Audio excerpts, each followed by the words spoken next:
सत्संग विवेक न हो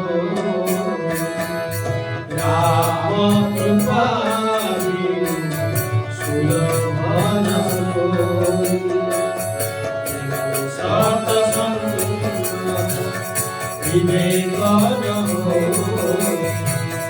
राम कृपा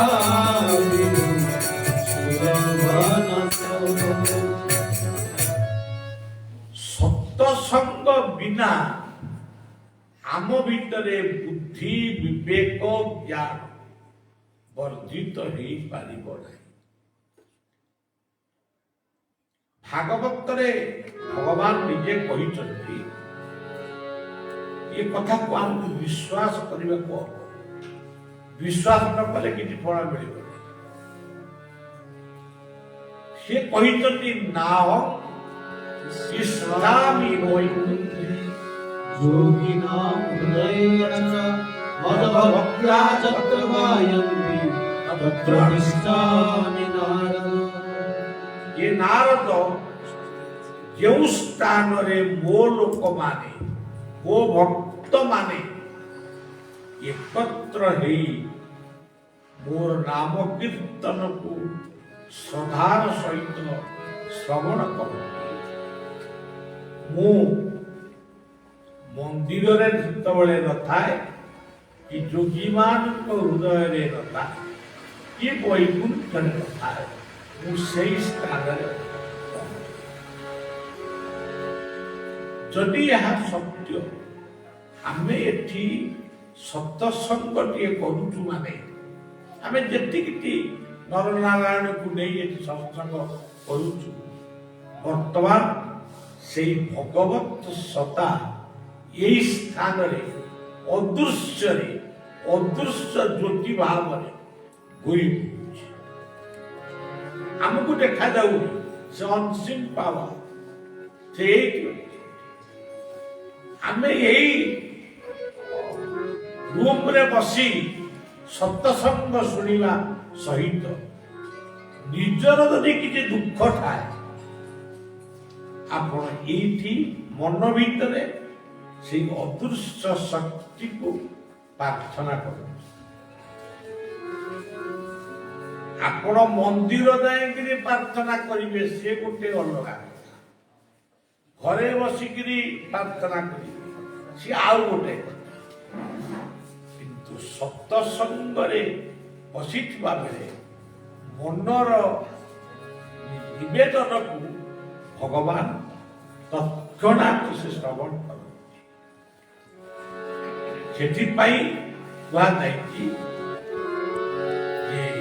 मदभक्ता तत्र गायन्ति तत्र तिष्ठामि नारद। गोटे छोट उपाख्यान कौच गोटे सबुठार आपण माने मने रखिबे जे जन्म जन्मांतर स्वीकृत नथिले संस्कार नथिले आपण मानकर पिता मातांकर स्वीकृत नथिले आपण माने केबे भी सत्संग को आसीबा पई मन बळेई नथा। आपण आसीतंती माने आपणकर स्वीकृत आउ संस्कार एठिकी आपण मान को टाणी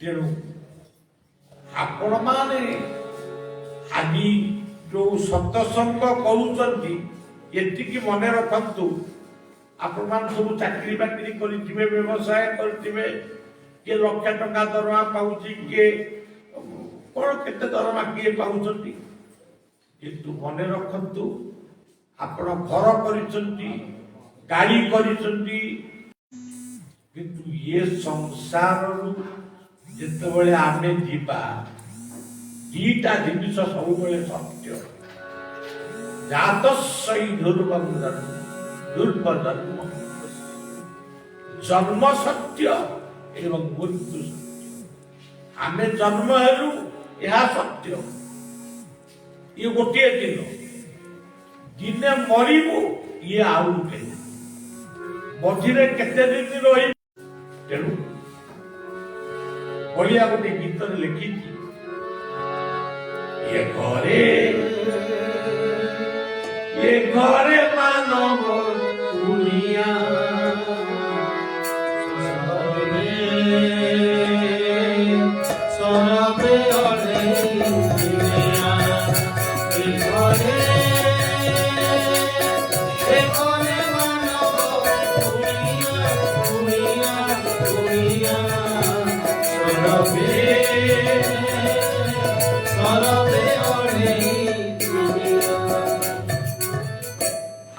संसार को आसीलु कोठा बाड़ी घर द्वार वो झील नाती नातुणी बैंक बालांस सब कलु किंतु किछि आम सांगे जीव सब ये रही कौन जीव आज संध्यार आपण मान सत्संग कर सत्संगर पुण्य से आपण सांगे वो झील नाती नातुणी कोठा गाड़ी बैंक बालांस सब यही रही किंतु आपण साथी किए जीव सत्संगर महिमा जीव जेतिकी समय आउ जेते थर आपण जोटी सत्संग करंतु जेते बेले सत्संग करंतु सत्संगर पुण्य जीव पिता मातांकर आशीर्वाद जीव गुरुंकर कृपा जीव प्रभुंकर कृपा जीव आउ सब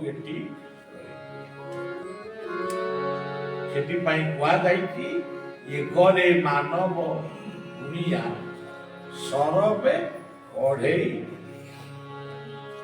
किंतु आज आपण माने सत्संग कर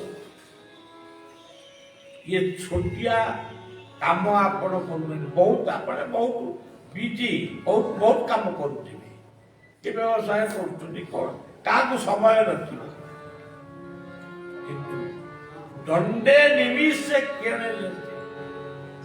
ये जो हरि कथा शुणा हरि शब्दर अर्थ कौन जुगे जुगे हरि अच्छा सत्य जुगे नर हरि त्रेतया जुगे राम हरि कहले हनुमान द्वापर जुगे राधा हरि कहले कृष्ण कलि जुगे हरि नाम गौर हरि हरि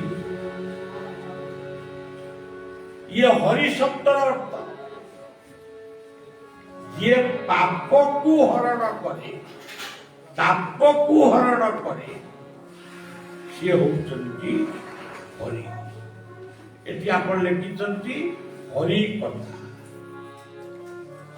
तेणु से हरि कथा दी पद शुणिबा पई आपण माने आकिचंती हरि नाम शुणिले हरि कथा शुणिले ये गुटाक आपण तो भीतर गोटे पुण्य संचार सज्जन जो उपाख्यान कहूली विश्वामित्र वशिष्ठ दुई जन ऋषि भीतर गोटे प्रतियोगिता आरंभ सी कहले मु बड़ ये कहले वशिष्ठ जी बड़ नुहे जी बड़ सी केतबेले निजुको कहना मु गोटे बारी बड़ अनेक लोक दुनिया रे समाज रे अछंती से माने निजुको बड़ बोली सब बेले प्रतिष्ठा करे को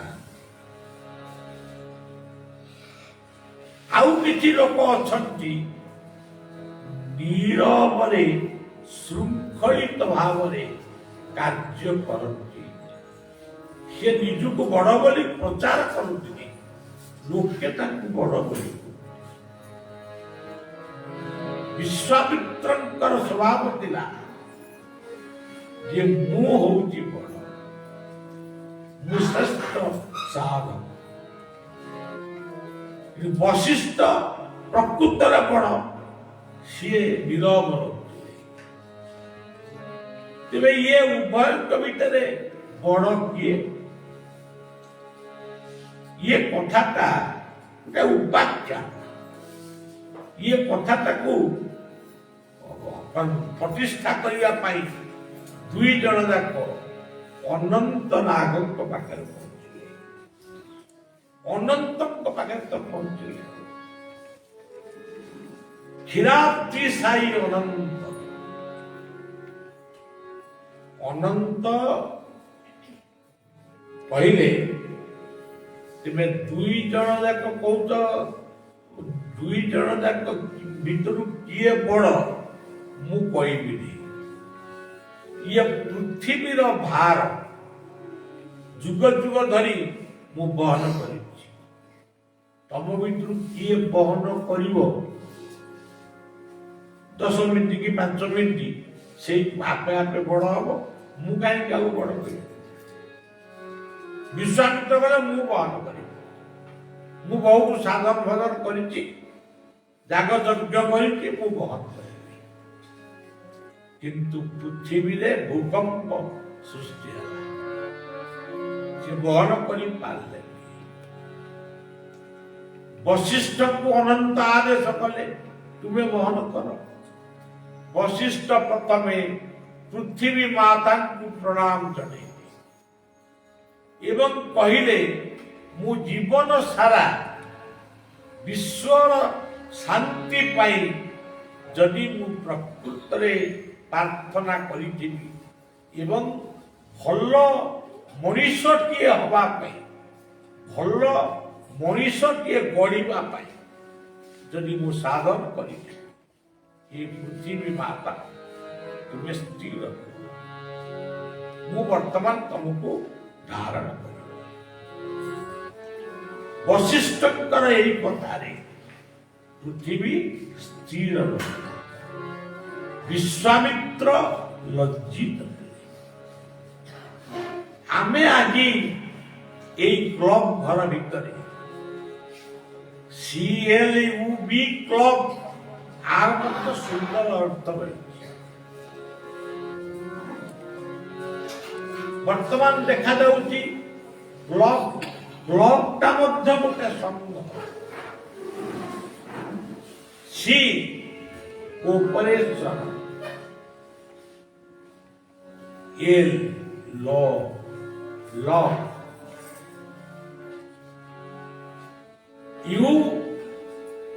यूनिट एकता, बिहेवियर। ये चारोटी जिनिस जो मानक पाखरे अच्छी जेउठी अच्छी से गोटा कहूँ क्लब। जेमती कह जाए आमे वैकुंठ को जीवु, वैकुंठ कौटी किए देखिच ना? वैकुंठ पुरे जो माने अछंती से माने तुम पाखु मोबाइल फोन रे फोन करी कहिसती आमे वर्तमान वैकुंठ रे अछु। एमती किछि संवाद पाइछ? वैकुंठ को जीवा पे को गाड़ी मोटर प्लेन ए सब अछि? आ खाली वैकुंठ वैकुंठ कोन होछ? वैकुंठ किए जोटी कुंठा नहीं, कुंपणता नहीं, जोटी संदेह नहीं, परस्पर परस्पर को भल पाउछ, से होती वैकुंठ। सेथिपाई आम ओडिया कवि लिखिले वैकुंठ समान अटे से ही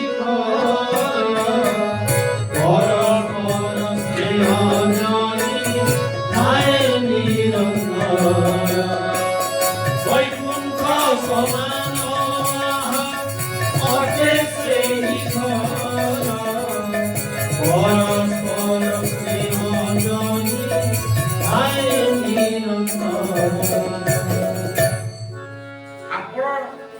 ଆପଣଙ୍କ ଘରେ ଆପଣ ଗୋଟେ ଠାକୁରଙ୍କ ଫଟୋ ରଖିଥିବେ। से फटो मान को आपण माने फूल चंदन धूप दीप नैवेद्य दे प्रार्थना करुचिले अनेक जगह शृंखलित भाव में पूजा होती कौट आपण भावे मु प्रकृत ठाकुर को पूजा कर माने गोटे बड़ भक्त प्रकृत से भगवान भगवान कौट अच्छा लव इज गॉड जेउठी स्नेह नहीं ममता नहीं जो परिवार रे स्वामी स्त्री भीतर माने विवाद पिता पुत्र भीतर विवाद भाई भौणी भीतर विवाद भाई भाई भीतर विवाद महाशय जगन्नाथंकर कथा कहूले रविंद्र बाबू आपण जगन्नाथ मूर्ति को टिके मन भीतर को आणतु से देखु से कौन भाई भौणी पवित्र संबंध जो परिवार रे पिता माता पुत्र कन्या समस्ते गोटाए प्रकार एक प्रकार कोटी बापा कांदुची औषध पाई आपण माने ये समाज को लक्ष्य कले जानिबे कोटी माँ कांदुची कोटी स्वामी स्त्री रे छाड़ पत्र दबा नबा होची कोटी भाई भौणी रे मकदमा सृष्टि होची तले वैकुंठ केमिति आपण नेबे सेई होकी प्रकृत वैकुंठ वैकुंठ समान अटे से ही घर परस्पर स्नेह जहि आए निरंतर वैकुंठ समान अटे से ही घर परस्पर स्नेह जहि आए निरंतर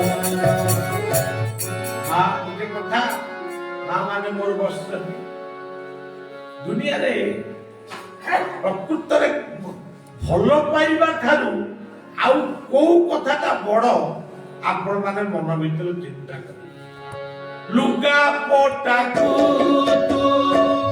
साईती रखिले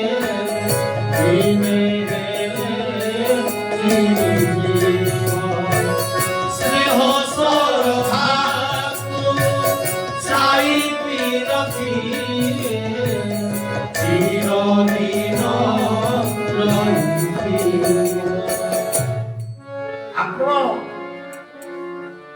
लुगा पटा से अलंकार इत्यादि खट माठ आकु जिते आपण जत्र कले भी ये सब गुड़ाक दिने पुरुणा चिरी भांगी ये जो घर थी एते सीमेंट रड फड़ दे तैयारी हेची ये 100 वर्ष पर एमती आउ नथिबो ये भांगी वो कथाटा भांगिबो नाही स्नेह प्रेम भल पाइबा सेठी पाई कुआ जाय कि लव इज भल पाइसी तेणु आमे भल पाइबा को दूर रे पकई आमे ठाकुर पूजा करिबा आज आपण देखिबे आज समाज रे आपण देखिबे हनुमान को मंदिर तैयारी होछि जोटी देखिबो सेठी गुडा अरे एते हनुमान कौन करिबे गोटे हनुमान लंका को जाइतला रावण स्वर्णमय लंका भीतर को प्रवेश करी रावणर छाती थरी उठीला ଇଏ ମର୍କଟ ଗୋଟେ ଏମିତି ମର୍କଟାକୃତି ମଣିଷ ସେ ମାଙ୍କଡ ନୁହେଁ। ହନୁମାନ ହଉଛନ୍ତି ଶିବ ଶକ୍ତି, ରୁଦ୍ର ଶକ୍ତି। ତାଙ୍କ ରୂପଟା ମର୍କଟାକୃତି, ବାନରାକୃତି, କିନ୍ତୁ ସେ ବାନର ନୁହଁ, ସେ ସେଇ ମଣିଷ। ସେତେବେଳେ ସେମିତିଆ ମଣିଷ ଥିଲେ। ଆଚ୍ଛା, ସିଏ ରାବଣର ଲଙ୍କା କଟକକୁ ଏମିତି ମନ୍ଥନ କରିଦେଲେ ରାବଣର ଛାତି ଥରି ଉଠିଲା। ଇଏ ତ ଏହା କଲାଣି, ଯିଏ ଆକୁ ପଠେଇଛି ସିଏ କଣ ନ ହେଇଥିବେ। ମନୋଜବଂ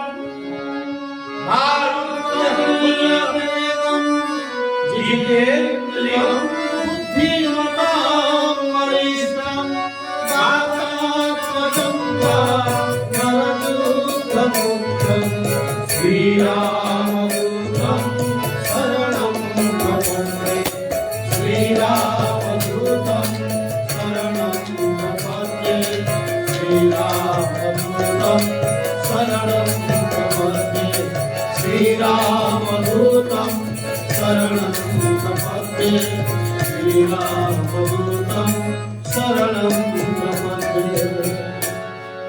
ଜଣେ ହନୁମାନ ଏତେ ବଡ଼ କାମ କରିକି ରହିଲା। ରାବଣର ଯୋଉ ହର୍ଟିକଲଚର ଥିଲା, ମଧୁବନ, କେତେ ବନ ଥିଲା, ତାକୁ ସବୁ ନଷ୍ଟ କରିଦିଏ। ତା ଏଗ୍ରିକଲଚରକୁ ନଷ୍ଟ କଲା, ହର୍ଟିକଲଚରକୁ ନଷ୍ଟ କଲା। ନଷ୍ଟ କରି ଲଙ୍କା କଟକରେ ହଇଚଇ ସୃଷ୍ଟି କରି ଆଜି ଏତେ ହନୁମାନ ମନ୍ଦିର ନିର୍ମାଣ ହଉଛି। ଆଜି ସମାଜରେ ଲୋକ ମଦ ଖାଇକିରି କରୁଛି, ଲାଞ୍ଚ ନେଇକିରି କରୁଛି। ଆଜି ସମାଜରେ କରୋନା ଭଳି ଗୋଟେ ମହାମାରୀ ଆଜି ଆମକୁ ସମସ୍ତଙ୍କୁ ଅସ୍ତବ୍ୟସ୍ତ କରିପାରୁଛି। ତେଣୁ ଆମେ କଣ କରିବା? ଏସବୁ କଥାରେ କିଛି ନାହିଁ, କେବଳ ଜୀବନକୁ ଗଢ଼ିବା। ଜୀବନ ହଉଛି ମନ୍ଦିର। ଏଇ ଜୀବନ ମନ୍ଦିରର ସିଂହାସନ ହଉଛି ହୃଦୟ। ବଳିଆ କହୁନି, ଗୀତା କହୁଛନ୍ତି ଆପଣମାନେ ସମସ୍ତେ ଏଠି ଗୋଟିଏ ଗୋଟିଏ ମନ୍ଦିର ବସିଛନ୍ତି। ସେଇ ଇଟା ଚୂନ ପଥର ମନ୍ଦିର ଆପଣମାନେ ଗଢିଛନ୍ତି। ସେ ଆପେ ଆପେ ଗଢି ହେଇ ତାକୁ ଯେମିତି କେହି ଶିଳ୍ପୀ ତିଆରି କରିଛି, ଆମକୁ ସେମିତି ତିଆରି କରିଛନ୍ତି ଆମ ବାପ ମା। ଆମକୁ ତିଆରି କରିଛି। ଏ ଜୀବନ ହଉଛି ବାପ ମାଙ୍କର ଗୋଟିଏ ସୁନ୍ଦର ମନ୍ଦିର। ଏଇ ମନ୍ଦିରର ରତ୍ନ ସିଂହାସନ ହଉଛି ଏଇ ହୃଦୟ। ଗୀତାରେ ସୁନ୍ଦର ଭାବରେ ବର୍ଣ୍ଣନା କଲା। सचाहं हृदि सन्निविष्टो वातास्मि विज्ञानं तपोहनं च वेदैः सर्वे ग्रहमेवनित्यो वेदान्तविनुतेन विवेको च। हे अर्जुन, ମୁଁ କୋଉଠି ଅଛି? ତୁ ଭାବୁଛୁ ମନ୍ଦିରରେ ଅଛି? ମନ୍ଦିରରେ ଅଛି। ବୃକ୍ଷ ତରୁ ମୁଁ ଏମିତି ତୀର୍ଥ ସ୍ଥାନରେ ବି ଅଛି, କିନ୍ତୁ ତୋ ନିକଟରେ ଅଛି। ସେଟା ହଉଛି ହୃଦୟ। ଏଇ ହୃଦୟ ଭିତରେ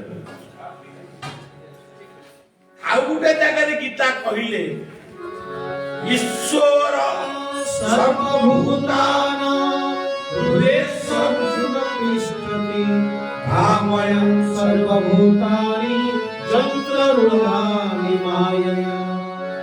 ତେଣୁ ଆପଣମାନେ ମନେ ରଖିବେ, ବିଛଣାରୁ ଉଠିବା ମାତ୍ରକେ এই ହୃଦୟକୁ ଚିନ୍ତନ କରି ଆପଣଙ୍କର ଇଷ୍ଟ ଯାହାକୁ ଆପଣ ଦେଖନ୍ତୁ, ଯିଏ ଯାହାକୁ ଇଷ୍ଟ ବୋଲି ଭାବିଛି, କିଏ ଜଗନ୍ନାଥଙ୍କୁ ଭାବିଛି, କିଏ ତାରିଣୀକି ଭାବିଛି, କିଏ ହନୁମାନଙ୍କୁ ଭାବିଛି, କିଏ ରାମକୁ ଭାବିଛି, କିଏ କୃଷ୍ଣକୁ ଭାବିଛି, କିଏ ଜଗନ୍ନାଥକୁ ଭାବିଛି, କିଏ ବା ଗୁରୁଙ୍କୁ ଭାବୁଛି। କିନ୍ତୁ ଅନେକ ଈଶ୍ୱର, ଆମେ ଅନେକ ମନ୍ଦିର ଗଠନ କରି ଅନେକ ମୂର୍ତ୍ତି ସ୍ଥାପନ କରିଛୁ ବୋଲି ବା ଅନେକ ନାମରେ ତାଙ୍କୁ ଡାକୁଛୁ ବୋଲି ଯେ ଆପଣ ଭାବିବେ ଯେ ଈଶ୍ୱର ବୋଧେ 100 କି 500 ଅଛନ୍ତି। ଈଶ୍ୱର ମାତ୍ର ଜଣେ, ଗଡ୍ ଇଜ୍ ୱାନ୍, ଦୁଇ ନାହିଁ, ସେ ଜଣେ। କିନ୍ତୁ ଦୁନିଆକୁ ଗଢ଼ନ୍ତି ଦୁଇ ଜଣକୁ ନେଇ, ନାରୀ ଓ ପୁରୁଷ। ଇଏ ଦୁଇଟି ଯଦି ଭଲ ମଣିଷ ନ ହେଇଥିବେ, ତାହେଲେ ତାଙ୍କ ଠାରୁ ଯୋଉ ସନ୍ତାନ ସନ୍ତତି ଆସିବେ ସେ କେବେ ବି ଭଲ ହେବେ ନାହିଁ। ପୁରୁଷର ମନ ପବିତ୍ର ଥିବ, ନାରୀର ମନ ପବିତ୍ର ଥିବ। ଉଭୟଙ୍କ ମିଳନରେ ଯେଉଁ ସନ୍ତାନଟି ଆସିବ ସେ ନିଶ୍ଚିତ ଭାବରେ ପବିତ୍ର ପୁଅଟିଏ ବା ପବିତ୍ର ଝିଅଟିଏ ଏ ପୃଥିବୀକି ଆସିବ। এইটা হচ্ছে যেমনি কোর্স বলি ଆପଣ କହୁଛନ୍ତି, ସବଜେକ୍ଟ ବୋଲି କହୁଛନ୍ତି, ଇଏ ଗୋଟେ ଫ୍ୟାମିଲି ସବଜେକ୍ଟ, ଗୋଟେ ଫ୍ୟାମିଲି କୋର୍ସ। ଏହା ଯଦି ଭୁଲ ହେଇଯାଏ, ଆପଣମାନେ ଚିନ୍ତନ କରନ୍ତୁ। ଆପଣ ଏଠି ସତ୍ସଙ୍ଗରେ ବସିଛନ୍ତି, ହରିକଥା ଶୁଣିଲେ, ଏ ହରିକଥା ଆଉ ରାମ କଥା ଆଉ ଶୁଣିଲେ, ଯଦି ଘରେ ପହଞ୍ଚିଲା ବେଳେ ଯଦି ଆପଣ ଦେଖିବେ ପୁଅଟି ମଦ୍ୟପାନ କରି ବାଡ଼ିଆ ପିଟା କରୁଛି, ଆପଣଙ୍କ ମୁଣ୍ଡରେ ଆଉ ସତସଙ୍ଗର କଥା ରହିବ? ତେଣୁ ଆପଣମାନେ କାହିଁକି ଜନ୍ମ ହେଇଛନ୍ତି? ଅନେକ ତତ୍ତ୍ୱଦର୍ଶୀ ମାନେ କହିଛନ୍ତି ଭଗବାନଙ୍କୁ ପାଇବା ପାଇଁ ଜନ୍ମ ହେଇଛନ୍ତି। ବଳିଆ ସେ କଥାକୁ ଜମା ଗ୍ରହଣ କରେ ନା। ଆପଣଙ୍କ ମାଧ୍ୟମରେ ଗୋଟେ ଭଲ ପୁଅଟିଏ କି ଭଲ ଝିଅଟିଏ ଜନ୍ମ ହଉ, ସିଏ ଭଦ୍ର ହଉ ବା ଭଦ୍ରା ହଉ। ଆମ ଜଗନ୍ନାଥଙ୍କ ବଡ ଭାଇଙ୍କ ନାଁ ହଉଛି ବଳଭଦ୍ର, ଭଉଣୀଙ୍କ ନାଁ ହଉଛି ସୁଭଦ୍ରା। ତେଣୁ ଗୋଟିଏ ଭଲ ପୁଅ ଝିଅ ଯଦି ଆପଣ ଗଢି ନ ପାରିଲେ, ତାହେଲେ ଆପଣ ସମ୍ପୂର୍ଣ୍ଣ ଭାବରେ ଫେଲ୍। ଯଦି ଭଲ ପୁଅ ଝିଅ ଆପଣ କହିବେ ମୋ ପୁଅ ଆମେରିକାରେ ଅଛି, ଆମେରିକାରେ ଥିଲା ଆଉ କଣ, ତମେ ଯୋଉଦିନ ମରିବ କି ରୋଗ ଶଯ୍ୟାରେ ପଡିବ, ତାକୁ ଯଦି ଇଏ ଭିସା ନ ମିଳିବ, ଆପଣ ସୁଧି ପରେ ସେ ଆସିବ, ଲାଭଟା କଣ? ଇଏ ପ୍ରକାର ଯେଉଁମାନେ ସେ ଆମେରିକା ନ ଯାଆନ୍ତୁ, ଏଇ ରାୟଗଡ଼ା ଜିଲ୍ଲାରେ ଚାକିରି କରନ୍ତୁ କି ବ୍ୟବସାୟ କରନ୍ତୁ, କି ଆମ ଓଡ଼ିଶାରେ ହଉ କି ଭାରତ ବର୍ଷରେ ହଉ, ଯଦି ଆମ ସହିତ ତାଙ୍କର ସମ୍ପର୍କ ରହିଲାନି, ତାହେଲେ ସେ ପରିବାର ଗଠନକୁ ବଳିଆ ପସନ୍ଦ କରେ। ତେଣୁ ସବୁବେଳେ ମନେ ରଖିବେ, ଆପଣମାନେ ଏତିକି କେବଳ ଜାଣିବେ, ଆମେ ଜନ୍ମ ହେଇଛୁ ଆମ ମାଧ୍ୟମରେ ଗୋଟିଏ ପବିତ୍ର ଦାୟାଦ ଇଏ ପୃଥିବୀକୁ ଆସୁ। ତେଣୁ ଜୀବନ ହଉଛି ମନ୍ଦିର, ହୃଦୟ ହଉଛି ସିଂହାସନ। ଈଶ୍ୱର ହଉଛନ୍ତି ଜଣେ, ଦୁଇ ଜଣଙ୍କୁ ନେଇକରି संसार उत्पन्न करती प्रकृति आउ पुरुष जार अन्य ना होची जीव पर ताको आम भाषा रे कहले पुरुष नारी से एक ब्रह्म हिंदू को सृष्टि कर मुसलमान ख्रिस्टियान बौद्ध जैन सिख एते सिना धर्म हिंदी किंतु ईश्वर जड़े जड़े आउ दुई जन को नहीं संसार गढ़ी हिंदू करया मुसलमान करया ख्रिस्टियान करया समस्त प्रकृति पुरुष किंतु दुई जन को नहीं संसार गढ़ी तीनोटी गुण को नहीं ये समाज सबुजाक लीला रायगढ़ चली भुवनेश्वर चली दिल्ली रे चली अमेरिका रे चली जापान रे चली चीन रे चली पाकिस्तान जो सबुठी तीनोटी गुण को नहीं ये संसार से तीनोटी गुण किए आमर ओडिया भागवत गोटे त्रिगुण राजो घरे धारे रुगी न चांदी नरहारे त्रिगुण राजो घरे धारे रुगी न चांदी नरहारे आमे एते लोक बसिचे और मत आप पचारे आम ये केत जन बहीचु तेणु मुझे 100 जन बही प्रकृत में आम 3 जन बहीचु ये हॉल रे आम 3 जन आमर एसेम्बली चली बर्तमान पार्लियामेंट भी चली शीतकालीन अधिवेशन हो अपन देखिए तीनोटी लोक को नहीं माने एसेम्बली चलती पार्लियामेंट चलती आमर ये सत्संग भी चली से तीनोटी गुण कौन देव वर्तमान आपण माने बलिया समस्ते देवता कारण आपण एक लय आपण मन को आउ कान ये दी जन को आपण वर्तमान प्रस्तुत कर रखिचंती देवत्वर ताकू डिविनिट बोली इंग्राजी रे कहा जाए देवत्वर परिप्रकाश आपण माने घरे कोन आपण टीवी नथिला आपण एटी काई ना टीवी तो सबुदिन आम देखुचे आज गोटा बलिया बोली लोकटे किए आई चलो जीवा टे हरि कथा शुणा तामाने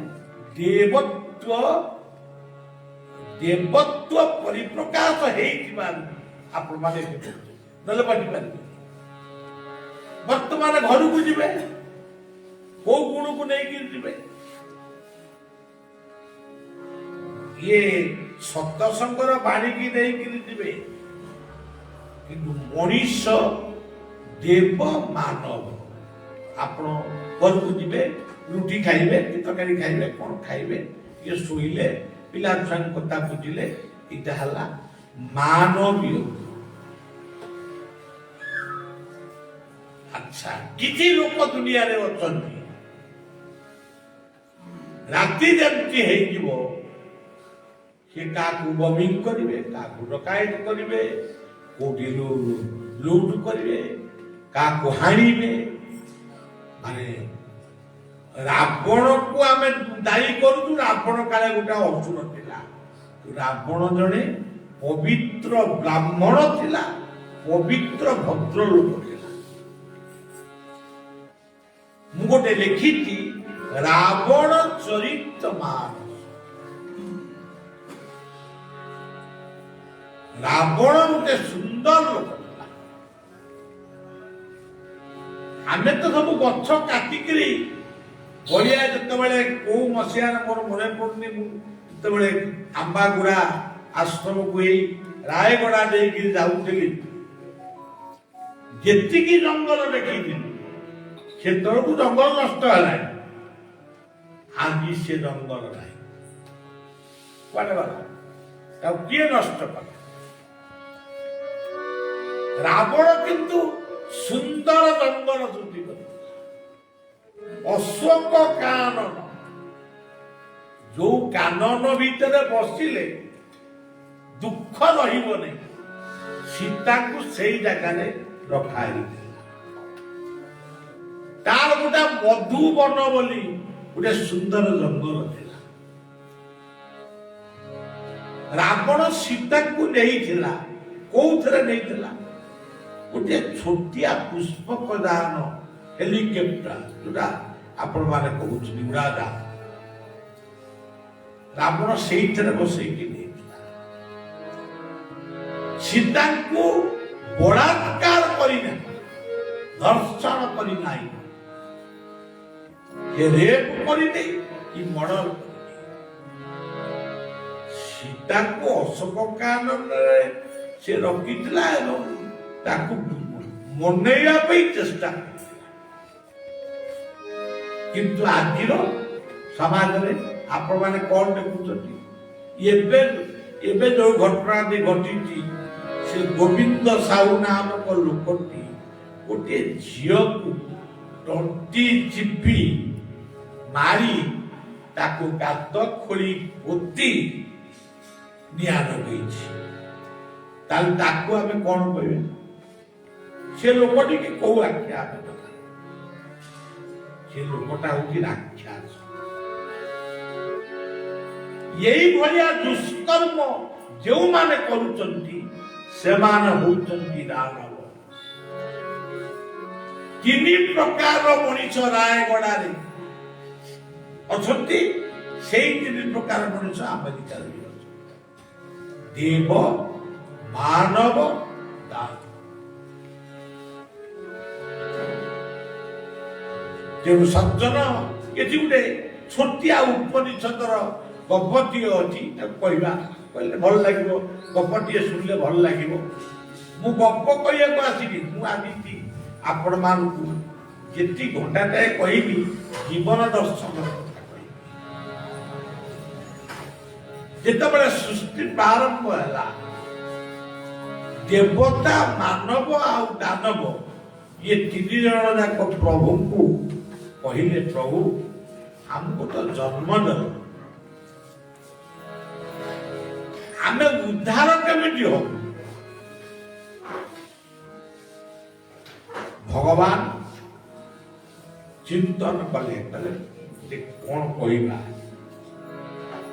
ଆକୁ ଯଦି ଗୋଟେ, ତାକୁ ଯଦି ଗୋଟେ, ତାକୁ ଯଦି ଗୋଟେ କହିବି, ତାହେଲେ ତିନି ଜଣ ମଧ୍ୟରେ ଝଗଡା ସୃଷ୍ଟି ହେଇଯିବ।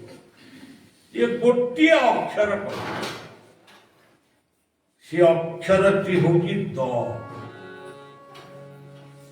ଦେବତା ମାନେ କହିଲେ ପ୍ରଭୁ ଆମକୁ କଣ ଦେବେ? ଦ। ମାନବ କହିଲେ ପ୍ରଭୁ ଆମକୁ ଦ। ଦାନବ ମାନେ କହିଲେ ଆମକୁ ଦ। ତେଣୁ ସମସ୍ତେ, ଗୀତାରେ ଲେଖା ହେଇଛି, ଭକ୍ତି କହିଲେ ମାଳି ପିନ୍ଧିବା, ପଇତା ପିନ୍ଧିବା, ଚିତା କାଟିବା, ତିଲକ ନାହିବା, ଜଟା ରଖିବା, ଦାଢ଼ି ରଖିବା, ଇଏ କଥା କୋଉଠି ଶ୍ରୀମଦ ଭଗବତ ଗୀତାରେ ଆପଣ ପାଇବେ ନାହିଁ। ଆପଣ ଯଦି ଗୀତାର ଭକ୍ତି ଯୋଗ ପଢିବେ, ଆମେ ଭକ୍ତି ବୋଲି ଯାହାକୁ ଭାବୁଛୁ, ଘଣ୍ଟି ବଜେଇବୁ, ଘଣ୍ଟ ବଜେଇବୁ, ଆଜି ଏସେମ୍ବଲିରେ ଘଣ୍ଟ ବଜା ହେଇଛି। ଏସେମ୍ବଲିରେ ଆପଣ ମାନେ ବୁଦ୍ଧିଜୀବୀ ବଜିଛନ୍ତି, ଏସେମ୍ବଲିରେ ଘଣ୍ଟ ବଜା ହଉଛି। କଥାରେ ଆଉ କେହି କାହାକୁ ପାରୁନାହାନ୍ତି, ଘଣ୍ଟ ଘଣ୍ଟ ବଜେଇକିରି ସେଠି ଗୋଟେ ଡ୍ରାମା ସୃଷ୍ଟି କରୁଛି। ତେଣୁ ସଜ୍ଜନ, ମୁଁ କୋଉ ଦଳର ଲୋକ ନୁହେଁ, ମୁଁ ନିରପେକ୍ଷ। ତେବେ ଗୀତାର ଭକ୍ତି ଯୋଗରେ କୁହାଯାଇଛି ଅନପକ୍ଷ ସୁଚିଦକ୍ଷ ଉଦାସୀନ ସର୍ବାରମ୍ଭ পরিত্যাগী जो মদ ভক্ত সবে প্রিয় ନିରପେକ୍ଷତା ନୀତି ଅବଲମ୍ବନ କରିବା ଭକ୍ତି। ସେଠି ଚିତା ଚନ୍ଦନ ମାଳିବା ଆବଶ୍ୟକ ଥାଇପାରେ ନଥାଇପାରେ, ତେଣୁ ନିରପେକ୍ଷ। ଏଠି ବର୍ତ୍ତମାନ ଭଗବାନ 3 ଜଣକୁ ଗୋଟିଏ ଅକ୍ଷର ଦେଲେ ଦ। ଦେବତା ମାନେ ଗଲେ ଦ କଣ? ଦୟା। ଆମେ ଦୟା କରି ଦେବତା। ଆଜି ଦୟା ଅଛି? ଆଜି ଗୋଟେ ଫୋନ ଆସିଲା, ତାର ମାର ଶୁଦ୍ଧ ଘର, ଗୁରୁବାର ଦିନ ଶୁଦ୍ଧ ଘର କହିଲା। କିଛି ଲୋକ କହିଲେ ଯେ ଯଦି ଆମକୁ ଆମିଷ ନଦବ ଆମେ ଖାଇବାକୁ ଯିବୁନି। ଇଏ ଶୁଣୁ କହିଲା କାଲି ବାରରେ ଦବା, ଆଜି ଗୁରୁବାର, ମାର୍ଗଶୀର ମାସ ଗୁରୁବାର ଗୋଟେ ଆମିଷ କେମିତି କରିବା? ନା ନା ଆମେ ତୁମ ଯିବୁନି, ତମେ ତ କଣ ଖାଉଛ ଖା। ଇଏ ବାଧ୍ୟ ହେଇକିରି କିଛି ଆମିଷ ଅଲଗା କରିକି ତାକୁ ଖାଇବାକୁ ଦେଲା। ସଜ୍ଜନ, ଆଜି ବିଭାଘର ହଉଛି, ବ୍ରାହ୍ମଣ ମାନେ ବ୍ରତ ଘର କରୁଛନ୍ତି। ଆମିଷ ନହେଲେ ବିବାହ ଭୋଜି ହେଇପାରିବ। ଆମେ ରାଜସ୍ଥାନ ଯାଇଛୁ, ଦିଲ୍ଲୀରେ ମଧ୍ୟ, ଗୁଜୁରାଟ, ଅନେକ ସ୍ଥାନରେ ଆମେ ଦେଖିଛୁ ସେଠି ମାଛ ମାଂସ କିଛି ହଏନି, ତାଙ୍କର ପୁଣି ଭୋଜି ହଉଛି କି ନାହିଁ? ବର କନ୍ୟା ବେଦିରେ ବସିବେ, ମାନେ 250 କି 500 ଘିଅ ପୋଡ଼ିବେ, ଏତିକି ହେଲା ପୁଣ୍ୟ। କିନ୍ତୁ ଛେଳି କଟା ହେଇଥିବେ, ମାନେ 1 କୁଇଣ୍ଟାଲ ମାଂସ ହେଲା ଭଳିଆ ଛେଳି କଟା ହେବେ। କୁକୁଡ଼ା ମୋଡ଼ା ହେଇଥିବେ 500 କି 1000, ମାଛ ମରିଥିବ। ଇଏ କଣ କଥା? ତେଣୁ ସଜ୍ଜନ, ମୁଁ କହିଦେଲେ ଗୁଡାକ ବନ୍ଦ ହବନି, କିନ୍ତୁ ମୋର କହିବା କଥା ଆବଶ୍ୟକ ସ୍ଥଳେ ଆପଣ ମାନେ କଣ କରୁଛନ୍ତି କରନ୍ତୁ। ଆଉ ବୋଲି କଣ ଆମର ଗୁରୁବାର ନାହିଁ, ପର୍ବପର୍ବାଣି ନାହିଁ, କିଛି ନାହିଁ, ସବୁବେଳେ ସେଇ ଲୋକ। ଭାଗବତରେ ଲେଖିଲେ ଜୀବରେ ଯାହାର দয়া নাহি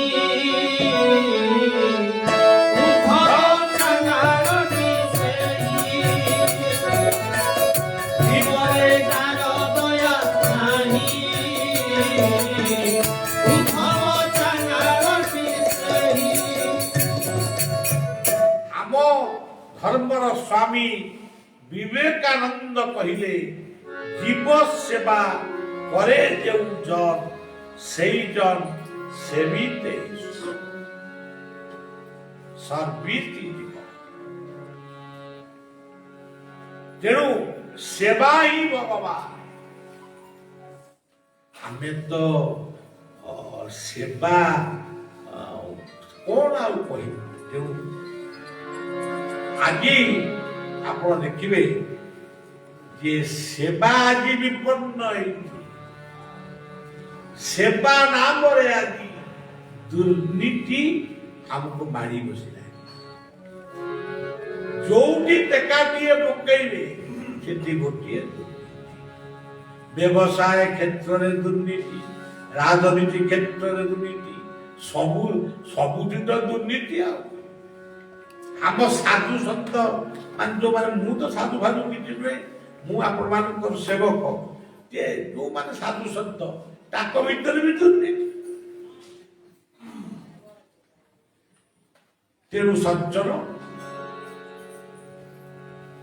ଲୋକଙ୍କୁ ଭେଳିକି ଦେଖାଇ ଲୋକଙ୍କୁ ଆକର୍ଷିତ କରିବା ଇଏ ହଉଛି ଦୁର୍ନୀତି। ଆଉ ତେଣୁ ସଜ୍ଜନ ଆମେ ଦେବତା ସେତିକି ବେଳେ ହବା। ବର୍ତ୍ତମାନ ଆପଣ ମାନେ ସମସ୍ତେ ମୋ ପାଇଁ ଜଣେ ଜଣେ ଦେବତା। ଆପଣ ଘରକୁ ଯିବେ, ଘର କାମ କରିବେ, ଅଫିସ କାମ କରିବେ, ବିଲବାଡ଼ି କାମ କରିବେ ବା ବ୍ୟବସାୟ କରିବେ, ଆପଣ ମାନବ ହେଇଗଲେ। ଯଦି ଦୁର୍ନୀତି କଲେ ସେ ଚାକିରି କ୍ଷେତ୍ରରେ ହଉ, ବ୍ୟବସାୟ କ୍ଷେତ୍ରରେ ହଉ, ରାଜନୀତି କ୍ଷେତ୍ରରେ ହଉ, ଆପଣ ମାନେ ହିଁ ମୁଁ ହୁଏ। ମୁଁ କାହିଁ ଆପଣ ମାନଙ୍କୁ ଖାଲି କହିବି ମୁଁ ବି ନିଜେ। ଆମେ ଯଦି ବାଟ ହୁଡ଼ି ଅବାଟରେ ଯିବା, ଆପଣ ମତେ ଡାକୁଛନ୍ତି ବାବା ଭଳିଆ। ମୁଁ ଯଦି ବାବା ଭଳିଆ ନୁହେଁ ତାହେଲେ ମତେ କାହିଁ ଆପଣ ବାବା ବୋଲି କହିବେ? ଏଇଥରକ କହିଲେ ବାବା ବୋଲି, ଯେତେବେଳେ ଶୁଣିବେ ଇଏ ବାବା ଭଳିଆ ଏଇଆ, ଆଉ ଥରେ ରାୟଗଡ଼ା ଆଇଲେ କଣ ଆପଣ ବାବା ଭଳିଆ ନାଁ ଶୁଣିଲେ ଆଉ ଇଏ ହଲୁକୁ ଆସିବେ? ଏଇ ରାୟଗଡ଼ାରେ କୋଉ ମସିହା ମୋର ମନେ ରହେନି, ଗଣତନ୍ତ୍ର କାର୍ଯ୍ୟକ୍ରମ ଏ ବାବୁ କୋଅର୍ଡିନେଟର ଥିଲେ, ଆମେ କରିଥିଲୁ, ବହୁ ଲୋକ ଆସିଥିଲେ। ମୁଁ ସର୍କିଟ ହାଉସରେ ଥିଲି। ଜଣେ ନକ୍ସଲ ସମର୍ଥକ ବ୍ୟକ୍ତି ମତେ ସକାଳୁ ଦେଖା କରିଥିଲେ। ସେ ପରିଚୟ ଦେଇଥିଲେ ଏବଂ ମୋର କଥାରେ ସେମାନେ ମାନେ ମୋଟାମୋଟି ସନ୍ତୁଷ୍ଟ ବୋଲି ସେ କହିଲେ। ସେ କଥାଟା ମାଲକାନଗିରି ପର୍ଯ୍ୟନ୍ତ ଗଲା। ବାବା ବଳିଆଙ୍କୁ ଆମ ତରଫରୁ ତାଙ୍କୁ ପ୍ରୋଟେକ୍ସନ ଦିଆଯାଉ। ତେଣୁ ସେ ଯାହା ହଉ ସେ କଥା ଛାଡ଼। ଏଇଠି ମଧ୍ୟ ଆମର ମନେ ପକାଉଛନ୍ତି କିଛି ଲୋକ। ଆଜି ଗୋଟିଏ ଝିଅଟିଏ ଆଇଥିଲା, ସିଏ ତା ପିଲାଦିନେ ଯୋଉଠି ପାଠ ପଢୁଥିଲା, ମୁଁ ସେ ସ୍କୁଲ କନ୍ୟା ଗୁରୁକୁଳକୁ ଯାଇଥିଲି ଟଣ୍ଡର। ସିଏ ଆଜି ରାୟଗଡ଼ାର ବୋହୂ ବସିଛି କି କଣ କରି ଯାଇ କହିପାରିବିନି, ଆସିଛି ରାୟଗଡ଼ା। ଆଚ୍ଛା ଆଚ୍ଛା, ସିଏ ମଧ୍ୟ କହୁଥିଲା ବାବା ଆପଣ ରାୟଗଡ଼ା ଆସିଥିଲେ, ଆଉ ମୁଁ ସେତେବେଳେ ନୂଆ ବୋହୂ, ତେଣୁ ମୁଁ ଯାଇପାରିଲି ନାହିଁ। ତାଙ୍କର ସ୍ୱାମୀ ମଧ୍ୟ ଆଜି ଦେଖା କରିଥିଲେ। ସେ ଏତେ ଦିନର କଥାକୁ ମଧ୍ୟ ଅନେକ ମନେ ରଖିଛନ୍ତି। କେହି ଭଣ୍ଡ ତପଚାରୀ ମିଛ ମାୟା ଖୋଜା ଧରି ଆପେ ଆପେ ବୋଲାଉଛି ବଡ଼ ଭାଗ୍ୟବାନ। ବୈକୁଣ୍ଠ ଭିକାରୀ ରଖ ଭଗବାନ, ବୈକୁଣ୍ଠ ଭିକାରୀ ଯାକେ ରଖ ଭଗବାନ। ଆଜି ଆପଣ ଦେଖିବେ ଭାରତ ବର୍ଷରେ ସାଧୁ ସନ୍ଥ ମାନେ ନିନ୍ଦିତ ହେଇଛନ୍ତି। କେତେ ଜଣ ଭଣ୍ଡଙ୍କ ପାଇଁ ଆଜି ସମସ୍ତ ସାଧୁ ସନ୍ଥ ମାନଙ୍କୁ ଲୋକ ଅବିଶ୍ୱାସ କରୁଛନ୍ତି। ତେଣୁ ଯୋଉଠି ଦୁର୍ନୀତି, ସେ ଚିତା କାଟିଥାଉ କି ମାଳା ପିନ୍ଧିଥାଉ, ଭଦ୍ର ଲୋକଟିଏ ଯେତେ ପାଠ ପଢିଥାଉ, ଯେଡ଼େ ବଡ଼ ଚାକିରି କରିଥାଉ, ହଁ ମୁଁ ଗୋଟେ ଅମୁକ ଅଫିସର ଅମୁକ ଇଏ, ଯଦି ଦୁର୍ନୀତି ଭିତରେ ବୁଡ଼ିକିରି ରହିଛ ତମେ ରାକ୍ଷସ, ତୁମେ ହିଁ ରାକ୍ଷସ ସମାଜ। ଭାଗବତରେ ଗୋଟେ ଗାଇଡ ଲାଇନ ଦେଖନ୍ତୁ। ଭାଗବତ ଖାଲି ଲୋକ ଭାବନ୍ତି ବୁଢା ବୁଢୀ ପଢିବେ, ବାବାଜୀ ମାତାଜୀ ପଢିବେ, ତା ନୁହେଁ। ସେ ସବୁ ଗୋଟେ ଯେମିତି ଆପଣ କୋର୍ସ ଷ୍ଟଡି ବୋଲି କହୁଛନ୍ତି, ଭାଗବତ ମଧ୍ୟ ଗୋଟେ ଜୀବନ ଦର୍ଶନର ଏକ ସୁନ୍ଦର ସବଜେକ୍ଟ। ଗାଇଡଲାଇନ ये लिखिଛନ୍ତି दुखे संचित যেতে ধন সে নুহে সুখে প্রয়োজন দুঃখে সঞ্চিত যেতে ধন সে নুহে সুখে প্রয়োজন ଅନ୍ୟକୁ ଦୁଃଖ ଦେବି ତମେ ଅର୍ଥ ଉପାର୍ଜନ କରିବ କର ସିଏ ପଇସା କେବେ ସୁଖରେ ଲାଗିପାରିବ। ଦୁଇ ଜଣ ବନ୍ଧୁ ସାଙ୍ଗ ହୋଇ ବ୍ୟବସାୟ କରିବାକୁ ଦୂର ଦେଶକୁ ଗଲେ। ଇଏ ନେଲା 100 ପୁରୁଣା ଯୁଗର କଥା ଆଉ ବାଟରେ ଚୁଡ଼ା ମୁଢି ନେଇ ଯାଇଥିଲେ ଜଙ୍ଗଲିଆ ରାସ୍ତା ଗୋଟେ ବାଟରେ ଦି ଜଣ ଯାକ ଚୁଡ଼ା ଫୁଡ଼ା ଟିକେ ଖାଇଦେଲେ ଖାଇଦେଲେ ଟିକେ ଶୋଇ ପଡ଼ିଲା ତାପରେ ଯିବା ଜଣେ ଶୋଇ ପଡ଼ିଲା ଆଉ ଜଣକୁ ନିଦ ହେଲା ସିଏ ବସି ଅନେକ କଥା ଭାବିଲା। ଆପଣମାନେ ଜାଣିଛନ୍ତି ଯଦି ନିଦ କେତେବେଳେ ଆପଣମାନଙ୍କର ନ ହୁଏ ନା ଆପଣଙ୍କ ମନରେ ଅନେକ କଥା ଅନେକ ପ୍ରଶ୍ନ ଅନେକ ଉତ୍ତର ସୃଷ୍ଟି। ଇଏ ଲୋକଟି କହିଲା ସିଏ ଯେତିକି ଟଙ୍କା ଆଣିଛି ମୁଁ ସେତିକି ଟଙ୍କା ଆଣିଛି ଇଏ ଲୋକଟିକି ଯଦି ମାରିଦେବି ଏ ସାଙ୍ଗଟାକୁ ତା ଟଙ୍କା ମୋର ଟଙ୍କା ମିଶାଇ ମୁଁ ଗୋଟେ ଭଲ ବ୍ୟବସାୟ ହେଇଯିବି ତା ଘରକୁ ଗୋଟେ ଖବର ଦେଇଦେବି ତାକୁ ବାଘ ଖାଇଗଲା ଗଲା ଆଉ ତାକୁ ମାରିଦେଲା ତା ଟଙ୍କାକୁ ନେଇଗଲା ବ୍ୟବସାୟ କଲା ଧନୀ ହେଲା ଗାଁକୁ ଆସିଲା ଗାଁରେ ବି ଜମିବାଡ଼ି ସବୁ କଲା ତାର ଗୋଟିଏ ପୁଅ ଜନ୍ମ ହେଲା। ସିଏ ପୁଅଟି ଏମିତି ବେମାରୀ ହେଲା ଯେ आ संपत्ति बाड़ी सबू बिक्री करके तारी पे खर्च कला जेते टंका से संचय करितला सबू जाक से पुओ बिचरे गला पुअर मृत्यु सज्जा माने सेमती हो गला पुओ ये मुंड ऊपर बसी बापा भाबुची पुओटा कौन बचब नहीं कि बेले निद ही आसला घुमे पड़ा निदरे से देखुची से जो सांग आज ठिया से कहला तू मते चिन्ह पारचु ना हाँ तुमर सांग तू मते मारिचु ना हाँ मो टंकार आज धनी हेचु ना मु सेई पुओ तू जा मुंड ऊपर बहिचु मु तो पुओ हेकरी जन्म ही एवं तोर समस्त संपत्ति बाड़ी आज बिक्री हो जाई बैंक बालांस सरी जाई आउ बिस्कुट पाकिट अच्छी बाकी काली सकाळु जे बिस्कुटा खाइबा परे मो ऋण सुझी उधार पाई मुस्कुली कथा निद भांगी गला स्वप्न देखती आ स्वप्न गुड़ा कौन सत्य है ना एमती भाविकी से भावुचे एमती भावी पुओ राति पाईगला पुओ कहला बापा मत भारी भोक कला कौन खाइब ना मु आज बिस्कुट खाइबी आ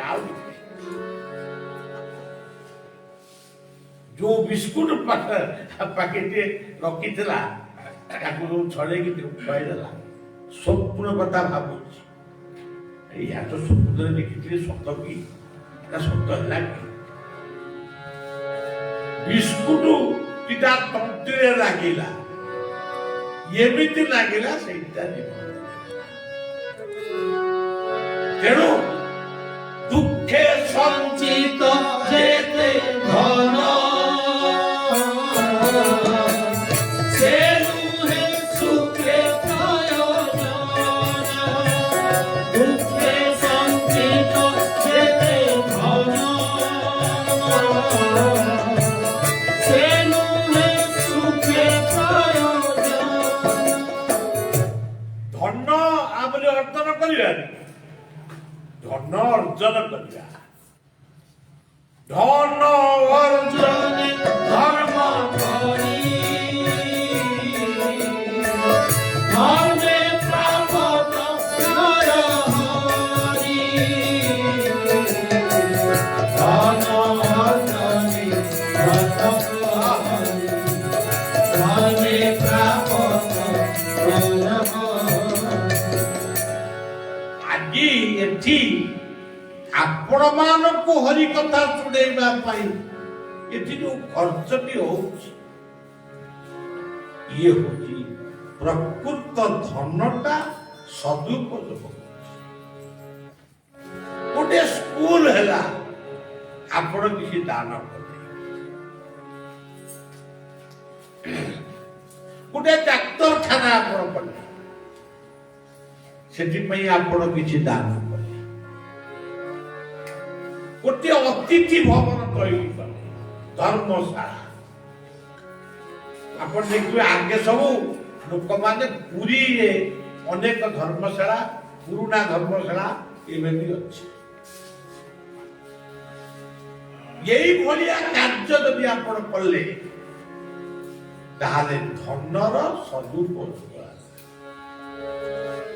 ଆଉ ଆପଣଙ୍କ ପାଖରେ ଟଙ୍କା ହେଇଗଲା ବୋଲି ଆପଣ ମଦ୍ୟ, ଚରସ, ବାଉସୁଗା ବା ମଦ୍ୟ ଖାଇ, ଚିକେନ ମଟନ ଖାଇ ଖାଲି ଫିଷ୍ଟ କରି ଆକୁ ମାର ତାକୁ ହାଣ। ଆଜିର ପିଲାମାନେ ଏଇ ବ୍ୟବସ୍ଥା ଭିତରକୁ ଯାଉଛନ୍ତି। ଏଠି ଧନ ଅସଦୁପଯୋଗ। ତେଣୁ ସେଇଥିପାଇଁ ଭାଗବତର ଗାଇଡ ଲାଇନକୁ ସୁଖସ୍ୟ ମୂଳମ୍ ଅର୍ଥମ୍। ସୁଖ ଯଦି ପାଇବ ଅର୍ଥ ଉପାର୍ଜନ କର। ତାର ଅର୍ଥ ନୁହେଁ କା ତଣ୍ଟି ଚିପିକିରି ଧନକୁ ଉପାର୍ଜନ କରିବ। ସୁଖସ୍ୟ ମୂଳମ୍ ଅର୍ଥମ୍। ତାପରେ କହିଲେ ଆଉ ଅନ୍ୟ କଥା, ଏ ଚାଣକ୍ୟ ଅର୍ଥ ଉପାର୍ଜନ କର। ଧନ ନହେଲେ ବଳିଆ କେମିତି ଆସିବ? ଯଦି ବଳିଆର ଧନ ଦରକାର ନାହିଁ ତାହେଲେ ବଳିଆ ଗାଡିରେ ଚଢି ପୁଣି ଏତେ ବାଟ ଆଇଲା କେମିତି? ମୋର ଅର୍ଥ ବି ଆବଶ୍ୟକ ଅଛି। ଆଉ ଅର୍ଥର ଆବଶ୍ୟକ ଅଛି ବୋଲି ମୁଁ କହିବି ନାଇଁ, ମୁଁ ମତେ ଯଦି ତମେ ଯେମିତି ଆଜିକାଲି ପ୍ରବକ୍ତା ମାନେ କହୁଛନ୍ତି ଆମେ ଏତିକି 1000 ଟଙ୍କା ନବୁ, 5000 ନବୁ, 10,000 ନବୁ। ମୁଁ କହିବି ମତେ 1,00,000 ଟଙ୍କା ଦେଲେ ମୁଁ ଯାଇକିରି ରାୟଗଡ଼ାରେ କଥା କହିବି। ଏଇ ହେଲା ଭୁଲ, ଏଇ ହଉଛି ଦୁର୍ନୀତି। ତେଣୁ ସଜ୍ଜନ, ଭାଗବତର ଆଉ ଗୋଟେ ଗାଇଡ ଲାଇନ, ଅଳପେ ବହୁତେ ସନ୍ତୋଷ ନବୀনে ঘরে উপবাস। অল্পে বহুতে সন্তোষ নবীনে ঘরে উপবাস। ଯେତିକି ମତେ ମିଳିବ ମୁଁ ସେତିକିରେ ଖୁସି ହେବା ଉଚିତ। ଅଳପ ଆଉ ନାଇଁ ମୋର ବହୁତ ଦରକାର, ଏହା ନହେଲେ ଏସବୁ କଥା ଭାଗବତ ହଉ ବା ଗୀତା ହଉ ଏସବୁ କଥା ସେମାନେ ଅନୁମୋଦିତ କରିନାହାନ୍ତି। ତେଣୁ ସବୁବେଳେ ଆଉ ଗୋଟେ ଭାଗବତର ସୁନ୍ଦର ଗାଇଡ ଲାଇନ, কর্মে ঈশ্বর যাহা দেব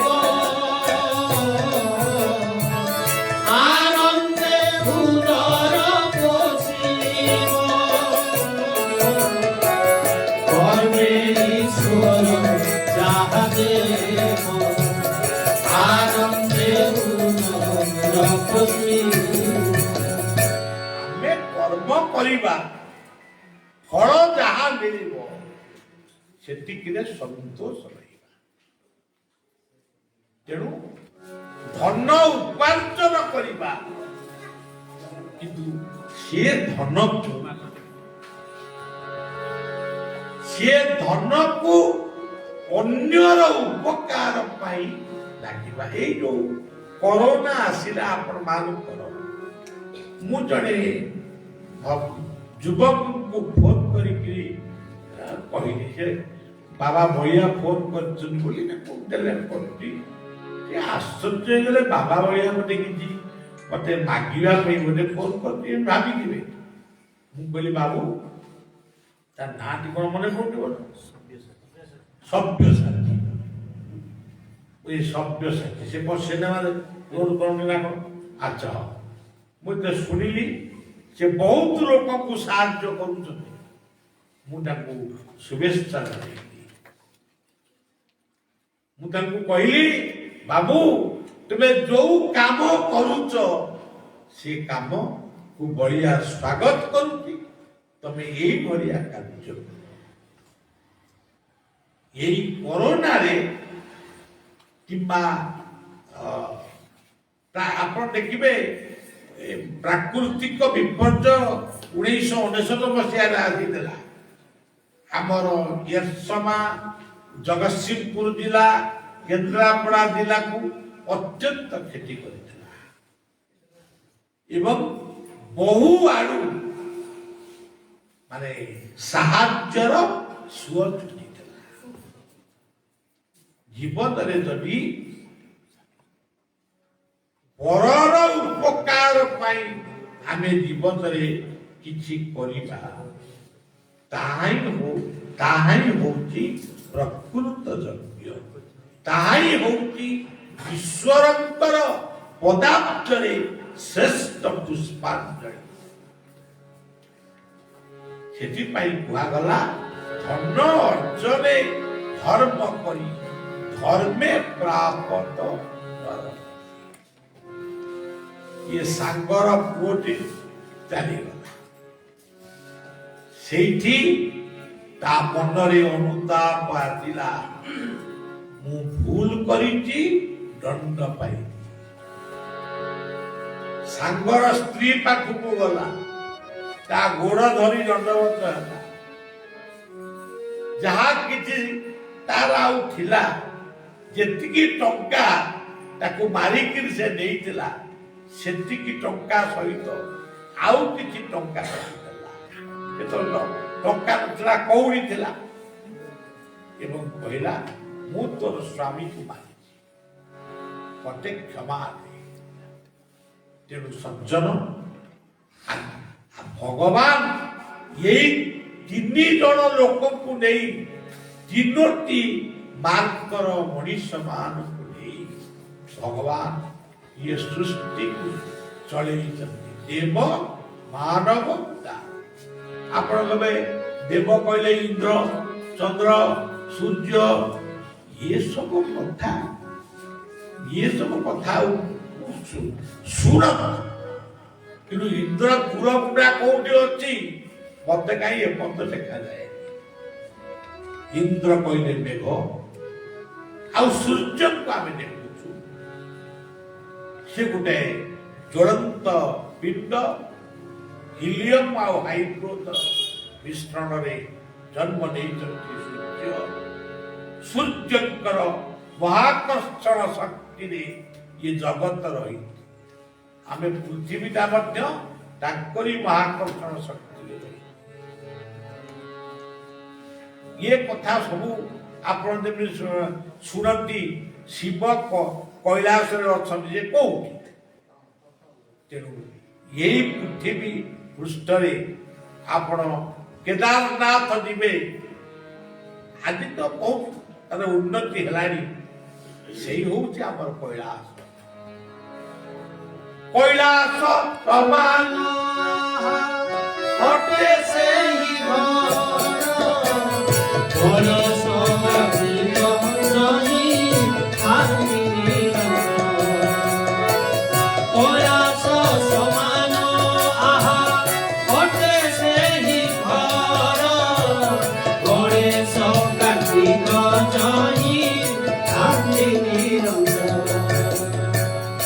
ଯେଉଁଠି ବିଦ୍ୱାନ ଅଛନ୍ତି ସେ ହେଉଛନ୍ତି ଗଣେଶ।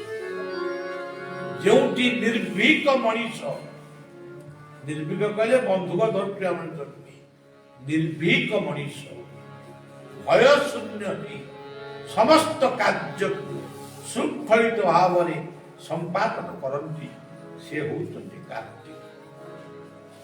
ଯେଉଁଠି ଫୁଲ କୁଣ୍ଡିଆ ଠାରୁ ଆରମ୍ଭ କରି ତୁଳସୀ ଗଛ, ଫୁଲ କୁଣ୍ଡ ଏବଂ ଆଉ ବିଭିନ୍ନ ପ୍ରକାର ବୃକ୍ଷ ଲତାରେ ଯେ ଉଦ୍ୟାନକୁ ସଜେଇ ପାରିଛି ସେ ହେଉଛି ଆମ ପାଇଁ କୈଳାସ। ଆଜି ଆପଣ ଦେଖିବେ ଆମର ଏଇ ଅଞ୍ଚଳରେ, ମୁଁ ଆସିଲା ବେଳେ ପିଲାମାନଙ୍କୁ କହୁଥିଲି, ଆରେ ତୁମେ ବଦ୍ରୀନାଥ ଯାଇଥିଲ, କେଦାରନାଥ ଯାଇଥିଲ, ଯୋଉ ପାହାଡ଼ ପର୍ବତ ଦେଖୁଥିଲ, ଦେଖ ଆମ ଓଡ଼ିଶା ମାଟିରେ କେତେ ବଡ଼ ବଡ଼ ପାହାଡ଼ ପର୍ବତ ଏଇଠି ଅଛି। କିନ୍ତୁ ଆଜି ନଣ୍ଡା ପାହାଡ଼, ଆମେ କୈଳାସକୁ ନଷ୍ଟ କରି ଶିବ ମନ୍ଦିର କରୁଛୁ। କଣ ନା ଆମେ ଶିବ ମନ୍ଦିର କରୁ। କାମାକ୍ଷାନଗରର ଗୋଟେ ମନ୍ଦିରକୁ ମୁଁ ଯାଇଥିଲି, ଗୋଟେ ଜଙ୍ଗଲ ଭିତରେ ଗଛ ପଛ ଗୁଡାକ କାଟିକୁଟି ଗୋଟେ ମନ୍ଦିର କରିଛନ୍ତି, ମତେ ଦେଖେଇବାକୁ ନେଇଥିଲେ। ମୁଁ ସେଇଠି କହିଥିଲି, ତୁମେ ଯେଉଁ ଜଙ୍ଗଲକୁ ସଫା କରି ଯେତିକି ଗଛ କାଟିଛ ସେତିକି ଶିବଙ୍କୁ ଆଣିଛ। ଗଛ ଅମ୍ଳଜାନ ଦିଏ, ମଣିଷର ଅଙ୍ଗାରକାମ୍ଳକୁ ଦିଏ। ପ୍ରତ୍ୟେକ ଗଛ ହଉଛି ଶିବ। ତମେ ଗଛ କାଟିକିରି କଣ ମନ୍ଦିର କରିଛ? ଇଏ ପଥର ଚୂନରେ ଏଇଆକୁ ବଳିଆକୁ ଦେଖିବା କହିଛ। ସେ ଭାବିଥିଲେ ପ୍ରଶଂସା କରିବେ, ମୋ ପାଖରେ ପ୍ରଶଂସା ହେଲାନି, ମୁଁ ଏଇଆ କହିଦେଲି। ଗଛ ଏଇ ରାୟଗଡ଼ା ମାଟିରେ ସ୍ଲୋଗାନ ଏଇ ଭଳିଆ ଆମେ ବହୁତ ଲୋକ ଆସିଥିଲୁ। 4-5 ଖଣ୍ଡ ଗାଡି ଆସିଥିଲା। ବନାରସର ପଣ୍ଡିତ ମାନେ ଥିଲେ, ଏଇ ଓଡ଼ିଶାର ପରିବେଶବିତ ମାନେ ଥିଲେ। ସେ ରାଲିର ନାମ ଥିଲା ଗଣତନ୍ତ୍ର ପରିବେଶ, ଗଣତନ୍ତ୍ର ଓ ପରିବେଶ ସଚେତନ ଯାତ୍ରା। ଏଇଠି ଆମେ ସ୍ଲୋଗାନ ଦେଇଥିଲୁ, ଗଛ ଗଛ ଗଛ ଆଉ ସବୁ। ତେଣୁ ସଜ୍ଜନ, ପରିବେଶ ହଉଛି କୈଳାସ, ପରିବାର ହଉଛି ବୈକୁଣ୍ଠ, ଜୀବନ ହଉଛି ଗୋଟେ ସୁନ୍ଦର ମନ୍ଦିର। ଇଏ ତିନୋଟି କଥାକୁ ଆପଣ ମାନେ ଜାଣିଥିବେ, ତଥାପି ବଳିଆ ମନେ ପକେଇ ଦଉଛି। ଆମ ପ୍ରତିଟି ଜୀବନ ହଉଛି ମନ୍ଦିର, ହୃଦୟ ହଉଛି ସେଇ ମନ୍ଦିରର ସିଂହାସନ। ଏଇ ସିଂହାସନ ଭିତରେ ଅଛନ୍ତି ଆମର ପ୍ରଭୁ ଆତ୍ମା, ତାଙ୍କ ନାଁ ହଉଛି ଆତ୍ମା। ଏଇ ହୃଦୟ ସିଂହାସନ। ଆଉ ପରିବାର ହଉଛି ବୈକୁଣ୍ଠ। ବୈକୁଣ୍ଠ ପରିବାରକୁ ବୈକୁଣ୍ଠ, ପରିବେଶ ହଉଛି କୈଳାସ। କାମ ସରିଲା, ଆମର ଆଉ କିଛି ଦରକାର। ଏ ହଉଛି ଗୀତାର କଥା। ତେଣୁ ଗୀତାରେ ଏଇ କଥା ଅର୍ଜୁନଙ୍କୁ ଭଲ ଭାବରେ କୃଷ୍ଣ ବୁଝେଇଛନ୍ତି। ଗୋଟେ ଜାଗାରେ ସେ କହିଲେ, ଇଏ ମା ମାନେ ସବୁ ଓଷା ବ୍ରତ କରୁଛନ୍ତି, କିନ୍ତୁ ଗୀତା ସେସବୁ କଥାକୁ ବିଶ୍ୱାସ କରେ।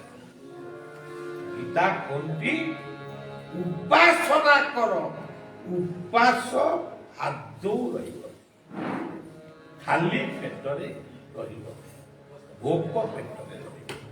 ତେଣୁ ଇଏ ସହରର ବାବୁମାନେ ନିଜ ନିଜ କୋଉଠି ଯିବେ, ତାକୁ ଘରକୁ ଖାଆ ପିଅ କରିବେ, ବିଶ୍ରାମ ନେବେ।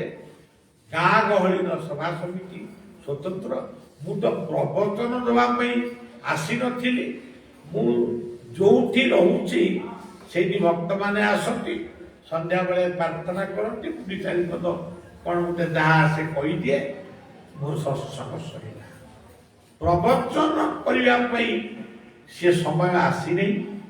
ଯଦି କେତେବେଳେ ଏହି ପବିତ୍ର ରାୟଗଡ଼ା ମାଟିରେ ଆମେ ଗୋଟିଏ ଗୀତା ଜ୍ଞାନ ଯଜ୍ଞ ବା ଯାହା ଗୀତା କହେ, ଭାଗବତ କହେ, ରାମାୟଣ କହେ, କିନ୍ତୁ ମୋ କଥା ହେଉଛି ଜୀବନ ଦର୍ଶନ। Press the bell icon on the YouTube app and never miss another update.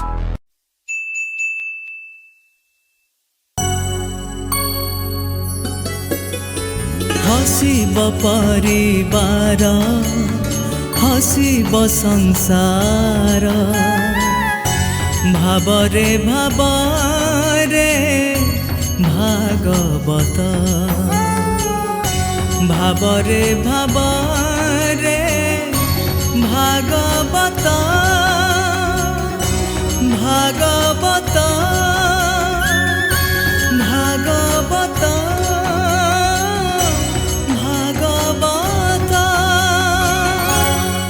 प्रतिदिन सकाळ 6टारे